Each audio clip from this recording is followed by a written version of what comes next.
La tragedia si consuma al quarto piano di questa palazzina popolare in una traversa di via Alessio di Giovanni nel quartiere Fontanelle, periferia nord di Agrigento. All'apparenza sembrerebbe trattarsi di un omicidio-suicidio.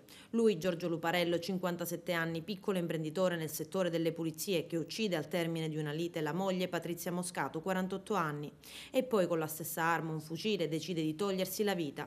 Il dramma familiare alle 21 di ieri, quando i vicini sentono un colpo, poi una voce che dice vai ad aiutare la mamma, poi ancora un altro colpo. La figlia 17enne esce di casa ferita al volto con un'arma da taglio.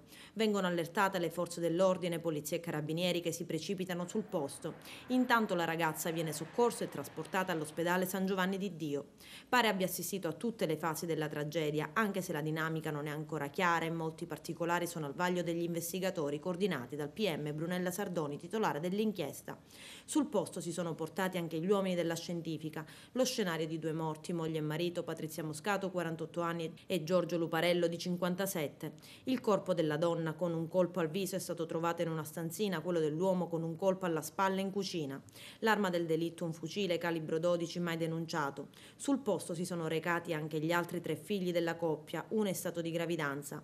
Al loro arrivo scene di dolore e strazio. Secondo una prima sommaria ricostruzione pare che moglie e marito avessero problemi da tempo. C'era già stato un precedente, una lite in casa tra i due coniugi appena 15 giorni fa, in cui erano intervenute le forze dell'ordine. Sul profilo Facebook l'uomo nel maggio 2013 scriveva: la vita sarebbe meravigliosa se tutto andasse nel verso giusto, ma così, senza soldi e senza amore, la vita non ha senso.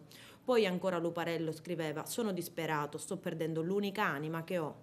Un mese dopo, giugno 2013, pubblicava una foto della moglie con scritto: 35 anni che ci amiamo, sei l'amore mio, ti amo. Poi ancora un'altra foto della moglie, la scritta: la mia vita. Ed infine l'ultimo post del 6 luglio scorso: mia moglie non vuole unirsi ed io sto male.